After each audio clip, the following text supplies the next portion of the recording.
மனிதர்கள் எப்போது முதல் மாயத்தையும் தீர்க்க தரிசனங்களையும் நம்ப ஆரம்பித்தார்களோ அப்போது இருந்துதான் மெர்லின் என்ற மந்திரவாதியின் கதையும் பூமியில் தோன்றியது. இந்த கதை பிரிட்டனின் செல்வாக்கு மிக்க பிரிட்டிஷ் ஆர்த்தியூரியன் லெஜெண்ட்ஸ் எனும் நூலில் இருந்து வந்தவை. 6ஆம் நூற்றாண்டில் வாழ்ந்ததாக கூறப்படும் மெர்லின் பறவையைப் போல மாறக்கூடிய மந்திரவாதி என்று சொல்லப்படுகிறது.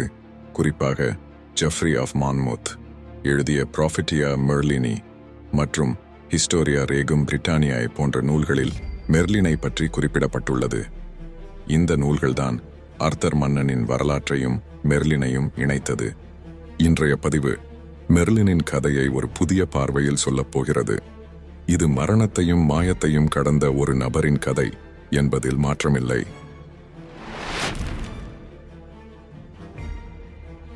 முன்னொரு காலத்தில் பிரிட்டனை வோர்டிகர்ன் எனும் சக்கரவர்த்தி ஆட்சி செய்தார். அவரது ஆட்சி இனிமையாகவும் செழிப்பாகவும் நடைபெற்றுக் கொண்டிருந்த வேளை திடீரென பல குழப்பங்களும் அசம்பாவிதங்களும் நிகழ ஆரம்பித்தன. இது தானாக நிகழ்ந்தது அல்ல. அதற்கு காரணமாக வோர்டிகர்னே இருந்தார். தன் ஆட்சியை நிலைநாட்டும் நோக்கில் வோர்டிகர்ன் அயல் நாட்டான ஜெர்மனியிலிருந்து ஜூடே இனத்தைச் சேர்ந்த ஒரு சேனையை அழைத்து வந்தார். அந்த சேனையின் தலைவர்கள் ஹெங்கிஸ்ட் மற்றும் ஹோர்சா எனும் இரட்டை சகோதரர்கள். இவர்களது உதவியுடன் வோர்டிகர்ன் பல போர்களை வெல்வதற்கும் எதிரிகளை அடக்குவதற்கும் திட்டமிட்டார். ஆனால் காலப்போக்கில் ஹெங்கிஸ்ட் மற்றும் ஹோர்சாவின் சேனை பிரிட்டனை கைப்பற்றும் நோக்கத்துடன் செயல்பட ஆரம்பித்தது. அவர்கள் ஒரு சக்தி வாய்ந்த வெளிநாட்டு படையாக மாறி நாட்டை முற்றுகையிடத் தொடங்கினர். இதனால் மக்கள் வோர்டிகர்ன் மீது மிகுந்த கோபம் கொண்டனர். இதையெல்லாம் பார்த்த மக்கள் வோர்டிகர்ன் சாத்தானின் உதவியுடன் ஆட்சிக்கு வந்ததால் தான் இப்படி நாட்டில் அசம்பாவிதங்கள் நடக்கின்றன என்றனர். இந்த புகார் வோர்டிகர்னின் காதில் விழுந்ததும் அவர் மனதில் பெரும் துயரம் ஏற்படுகிறது. இதற்கான தீர்வாக எதிரிகளை தடுக்கக்கூடிய மற்றும் பாதுகாப்பான ஸ்ட்ராங்ஹோல்ட் ஆர் ஃபார்ட்ரஸ் எனும் பிரம்மாண்டமான அரண்மனையை கட்ட முடிவு செய்தார். அதற்கு ஏற்ப அரண்மனை கட்டுமான பணி ஆரம்பமானது. ஆனால் ஒவ்வொரு இரவும் அந்த அரண்மனை இடிந்து விழுந்தது. அதை கட்டி முடிப்பது மிகவும் சிரமமானதாக இருந்தது. எவ்வளவு முயன்று கட்டினாலும் அடுத்த நாள் வேலை தொடங்கும் முன்னரே அந்த அரண்மனை முற்றாக இடிந்து விடத் தொடங்கியது. இதை கண்ட வோர்டிகர்ன் மிகுந்த அச்சத்தில் ஆழ்ந்தார். அந்த வேளையில் அவர் ஒரு கனவு கண்டார். அந்த கனவின் மூலம் பிரிட்டனுக்கு ஒரு பெரிய ஆபத்து நெருங்கி வருகிறது என்ற ஒரு எச்சரிக்கையை கண்டுபிடித்தார். இந்த ஆபத்திலிருந்து மீளும் வழியை தெரிந்து கொள்ளும் நோக்கில் அவர் பிரிட்டனில் உள்ள தலைசிறந்த மந்திரவாதிகளை அணுகினார். இந்த நிலைமைக்கு சரியான தீர்வை கூறி உதவுங்கள் என்று அவர் அவர்களிடம் கேட்டுக்கொண்டார். அதற்கேற்ப மந்திரவாதிகள் தங்கள் மாயவியல் சக்திகளை பயன்படுத்தி பிரிட்டனை சுற்றி நடப்பதை ஆராய்ந்து வோர்டிகர்னுக்கு ஒரு தீர்வை கூறினார்கள். அவர்கள் கூறியதாவது, மாயாஜாலத்தின் உருவமாக மனித குலத்தில் பிறக்கும் ஒரு சிறுவனை கண்டுபிடித்து பிரிட்டனுக்கு அழைத்து வர வேண்டும். அந்த சிறுவனின் இரத்தம் பிரிட்டனின் தரையில் சொட்டினால் மட்டுமே இந்த அரண்மனை நிலைத்திருக்கும். அதற்கேற்ப மன்னர் தன்னுடைய படைகளையும் வீரர்களையும் அழைத்து அப்படி ஒரு சிறுவன் எங்கு இருக்கிறான் என்பதை தேடுங்கள் என்று உத்தரவிட்டார். மன்னரின் படைகள் பிரிட்டன் முழுவதும் தேடிய போது இறுதியில் ஒரு தேவாலயத்தில் துறவியாக வாழ்ந்த பெண் அத்லின் என்பவரை சந்திக்கிறார்கள். அந்த பெண் கர்ப்பமாக இருந்ததை மன்னரின் படைத்தலைவர்கள் கவனித்தனர். அவரை வினாவிய போது அவர் ஒருபோதும் எந்த மனிதனையும் அணுகவில்லை என்றும், ஒரு இரவில் ஒரு பிரகாசமான ஒளியாக வந்த சக்தி என்னை ஆட்கொண்டது. அதன் பிறகுதான் நான் கர்ப்பமாகிவிட்டேன். இது பிசாசா அல்லது தேவதையா எனக்கு தெரியவில்லை. ஆனால் என் கருவில் வளர்கிற அந்த குழந்தை ஒரு தெய்வீக பிறவி என்று என் மனம் உறுதியாக கூறுகிறது என்று அவர் தெரிவித்தார். இந்த விசித்திரமான சம்பவத்தை அறிந்த கிராம மக்கள், இவள் சாத்தானின் மூலம் கர்ப்பமாகி இருக்க வேண்டும், அவளின் வயிற்றில் ஒரு பிசாசின் குழந்தையே இருக்கிறது என கூறினார்கள். ஆனால் இதையெல்லாம் கேட்ட மன்னரின் படைத்தலைவர்கள் தாங்கள் தேடிக்கொண்டிருந்த அதி விசேடமான அந்த குழந்தை இவருடைய கருவில்தான் இருக்கக்கூடும் என்பதை உணர்ந்தார்கள். உடனடியாக இந்த செய்தி மன்னர் வோர்டிகர்னிடம் சென்றது. அவர் செய்தியை கேட்டு, குழந்தை பிறக்கும் வரை பொறுமையாக இருங்கள், பிறந்தவுடன் அவனை அழைத்து வாருங்கள் என்று உத்தரவிட்டார். அதேவேளை அந்த பெண் குழந்தையை பெற்றார். அது ஒரு ஆண் குழந்தை. மிகவும் ஆரோக்கியமாக பிறந்தான். அவன் பிறந்த வேளை அவனுடைய உடலில் ஒரு பிரகாசம் ஒளிர்ந்தது. அந்த குழந்தைதான் பின் நாட்களில் மந்திர சக்தியால் உலகை ஆளப்போகும் மெர்லின் என்பது அந்த பெண்ணுக்கு தெரியவில்லை. பிறந்த சில வாரங்களிலேயே அந்த குழந்தை பேசத் தொடங்கியது. இதைக் கண்ட மக்கள் மிகவும் ஆச்சரியப்பட்டார்கள். இது ஒரு தெய்வீக குழந்தையா அல்லது சாத்தானின் குழந்தையா என்று குழம்பினார்கள். அந்த காலகட்டத்தில் மாயாஜாலம் செய்பவர்கள் சாத்தானினால் ஆட்கொள்ளப்பட்டவர்கள் என நம்பப்பட்டதால் பல சந்தர்ப்பங்களில் அவர்களுக்கு கடுமையான தண்டனைகளும் வழங்கப்பட்டன.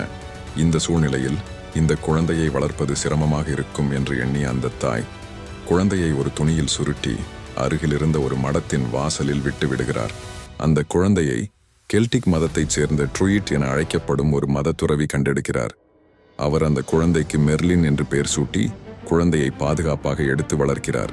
குறிப்பாக காட்டுப் பகுதிகளில் இயற்கையோடு இணைத்து அவனை வளர்க்கிறார். அந்த குழந்தை ஒரு சாதாரண குழந்தையாக இருக்க வாய்ப்பில்லை என்று அந்த துறவி புரிந்து கொண்டார். பிறவியிலேயே அவனிடம் அத்தகைய மாய விசைகளை ஏற்கும் தன்மை இருந்தது. எனவே அந்த துறவி அவனுக்கு பல மாயாஜால வித்தைகளை கற்றுக் கொடுக்க தொடங்குகிறார். மேலும் அவனுடைய திறமை வளர்வதற்கு உறுதுணையாக செயல்படுகிறார். மெர்லின் குறிப்பாக இயற்கையோடு பேச கற்றுக்கொண்டான். வனங்கள், விலங்குகள், நதிகள், காற்று, சூரியன், சந்திரன், நட்சத்திரங்களின் இயக்கங்களை வாசிக்கவும் கற்றான். மனதை காணும் சக்தி, டெலபாத்தி, எதிர்காலத்தை உணரும் சக்தி, ப்ராஃபசி, மனிதர்களின் உண்மையை உணரும் திறன், கிளேர்வாயன்ஸ் ஆகிய சக்திகளும் அவனிடம் இருந்தன. மெர்லின் வளர்ந்த பிறகு வோர்டிகன் தன்னுடைய படையினரை அனுப்பி மெர்லினை அழைத்து வரும்படி கூறுகிறார். அவருடைய திட்டம் மெர்லினின் இரத்தத்தை அரண்மனையின் தரையில் சிந்தி அந்த இடத்தின் சாபத்தை போக்குவதே. மெர்லின் அரண்மனைக்கு அழைத்து வரப்படுகிறார். வோர்டிகரன் அவனை பார்த்து, இவன் என் எதிர்பார்ப்பை விட அதிக திறமையுடன் இருக்கிறான் என்று உணர்கிறார். மெர்லினின் கண்களில் இருந்த பிரகாசமே அவனது சக்தியை உணரச் செய்தது. அதே சமயம் மெர்லினுக்கும் புரிந்தது, தன்னை பலி கொடுக்கவே இங்கு அழைத்திருக்கிறார்கள் என்று. அப்போது மெர்லின் அரசரிடம் கூறுகிறான், உங்கள் அரண்மனை இடிந்து விழுவதை தடுப்பதற்கான தீர்வு ஒரு சிறுவனின் இரத்தம் அல்ல. இந்த இடத்தின் அடியில், குறிப்பாக டினாஸ் எம்ரிஸ் எனப்படும் மலைப்பகுதியில், ஒரு சிவப்பு டிராகனும் ஒரு வெள்ளை டிராகனும் ஒருவரையொருவர் தாக்கிக் கொண்டிருப்பதுதான் காரணம். அவர்களிடையே நடக்கும் போராட்டமே இந்த இடத்தில் கட்டடம் உருவாவதை தடுக்கிறது. இதை கேட்ட வோர்டிகன் அதிர்ச்சி அடைகிறார். நான் பல மந்திரவாதிகளையும் ஜோதிடர்களையும் அணுகி ஒரு தீர்வு பெற்றேன். ஆனால் இப்போது ஒரு சிறுவன் இவ்வாறு பேசுகிறான். இதை நம்ப முடியவில்லை என்று கூறுகிறார். மெர்லின் பதிலளிக்கிறார், நீங்கள் என்னை பலி கொடுக்க விரும்புகிறீர்கள் என்றால் நான் மறுப்பு ஏதும் கூறப்போவதில்லை. ஆனால் அதற்கு முன் உங்கள் படைவீரர்களை அரண்மனையின் அடியில் தோண்டச் சொல்லுங்கள். நான் கூறியது உண்மையா என்பதை உறுதிப்படுத்துங்கள். அந்த 2 டிராகன்கள் அங்கு இருந்தால் அதற்கே தீர்வு காண வேண்டும். இல்லையெனில் என்னை பலி கொடுத்தாலும் உங்களுக்கு பயன் இல்லை. இதை கேட்ட வோர்டிகரன் குழப்பமடைந்தாலும் தனது படை வீரர்களுக்கு உத்தரவிடுகிறார். இந்த சிறுவன் கூறுவது போல அந்த மலைப்பகுதியின் அடியில் டிராகன்களோ அல்லது வேறு எந்த சக்தியும் இருக்கிறதா என்பதை தோண்டி பார்த்து உறுதி செய்யுங்கள் என கூறுகிறார். அரசரின் கட்டளை கிணங்க அரசரின் படை வீரர்கள் அரண்மனையின் பாதாளத்தை தோண்டத் தொடங்கினர். இறுதியில் மெர்லின் கூறியது போல் 2 டிராகன்கள், ஒன்று வெள்ளை மற்றொன்று சிவப்பு, அந்த பாதாளத்தின் அடியில் உறங்கிக் கொண்டிருப்பதைக் கண்டனர். பாதாளம் முழுமையாக தோண்டப்பட்டதும் 2 டிராகன்களும் விழித்து எழுந்தன. உடனே அவை ஒருவருக்கொருவர் வெறித்தனமான போரில் ஈடுபட்டன. அந்த சண்டையில் வெள்ளை டிராகன் தோல்வியடைந்து இறந்தது. சிவப்பு டிராகன் வானில் பறந்து மாயமானது. இதை அங்கிருந்து அனைவரும் ஆச்சரியத்துடன் பார்த்தனர். குறிப்பாக இதை தீர்க்க தரிசனமாக முன்கூட்டியே கூறிய மெர்லினை வியப்புடன் பார்த்தார்கள். அப்போது வோர்டிகன் மெர்லினை நோக்கி, இந்த 2 டிராகன்கள் இங்கு எப்படி வந்தன என்று வினாவினார். அதற்கு மெர்லின் ஒரு தீர்க்க தரிசனமாக பதிலளிக்கிறார். வெள்ளை டிராகன் என்பது உள்நாட்டு ஆட்சியை குறிக்கிறது, அதாவது தற்போதைய அரசரான நீங்கள். சிவப்பு டிராகன் என்பது வெளிநாட்டு ஆட்சியை குறிக்கிறது, ஒரு புது சக்தியாக வெளியில் இருந்து எழும் தலைமை. அந்த தலைவன் நீங்கள் ஆளும் பேரரசை வீழ்த்தி புதிய ஆட்சியை நிறுவுவார் என்பதற்கான குறியீடு. இதை கேட்ட வோர்டிகரன் அதிர்ச்சி அடைகிறார். முதலில் மெர்லினின் மீது இருந்த சந்தேகம் நீங்கியது. இச்சம்பவத்திற்கு பிறகு வோர்டிகரன் அவரை மதிப்பிற்கும் நம்பிக்கைக்கும் உரிய ஆளாக கருதி மெர்லினுக்கு தீர்க்க தரிசன ஆலோசகர், ப்ரொஃபெட்டிக் அட்வைசர் என்ற பதவியை அளிக்கிறார். காலங்கள் சென்றன. மெர்லின் கூறிய தீர்க்க தரிசனம் நிறைவேறுவதற்கான தருணம் வந்தது. பிரிட்டனுக்கு எதிராக பல நாடுகள் போரிடத் தொடங்கின. குறிப்பாக சாக்சன்கள் நடத்திய போரில் பிரிட்டன் பெரிய தோல்வியடைந்தது. இதனால் மக்கள் வோர்டிகர்னிடம் வைத்திருந்த நம்பிக்கையை இழந்தனர். இந்த சூழ்நிலையை சமாளிக்கும் முன்னரே பிரிட்டனிலிருந்து துரத்தப்பட்ட உதர் பெந்திராகன் மற்றும் அவரது சகோதரர் ஆரெலியஸ் அம்ப்ரோசியஸ் மீண்டும் திரும்பி வோர்டிகர்னுக்கு எதிராக போர் தொடுத்தனர். இருபடையினருக்கும் இடையில் போர் தீவிரமடைந்தது. போரின் இறுதியில் வோர்டிகர்ன் தோல்வியடைந்தார். தனது உயிரை காப்பாற்றுவதற்காக அவர் கட்டிய அரண்மனையில் டைனாஸ் எம்ரிஸ் ற்குள் சென்று மறைந்து கொண்டார். ஆனால் உதர் பென்ட்ராகன் மற்றும் அவரது சகோதரர் ஆரெலியஸ் அம்ப்ரோசியஸ் இருவரும் அந்த அரண்மனைக்கு தீ வைத்தனர். அந்த தீயில் வோர்டிகர்ன் அந்த அரண்மனையிலேயே உயிரிழந்தார். பிரிட்டன் நாட்டை கைப்பற்றிய ஆரெலியஸ் பின்னர் அரசராக முடிசூட்டப்பட்டார். அவரை அரசனாக்க உதவிய முக்கியமான மனிதர் மெர்லின் ஆவார். மெர்லின் தனது தீர்க்க தரிசனத்தாலும் அரச ரகசியங்களையும் பகிர்ந்ததாலும் ஆரெலியஸ் வெற்றி பெற்றதோடு முடிசூட்டல் எளிதாக நடைபெற்றது. இதற்காக ஆரெலியஸ் அரசரான பிறகு மெர்லினை அரச ஆலோசகராக நியமித்தார். ஆனால் ஆரெலியஸின் ஆட்சி நீண்ட நாட்கள் தொடரவில்லை. குறுகிய காலத்திலேயே அவர் இறந்தார். அதன் பின்னர் அவரது சகோதரர் உதர் பெண்டிராகன் அரசனாக பதவியேற்க மெர்லின் அரசவைக்கு பரிந்துரை செய்தார். உதரிடம் அரசருக்குரிய பண்புகள் குறைவாக இருந்தாலும் மக்கள் அவரை நேசித்தனர்.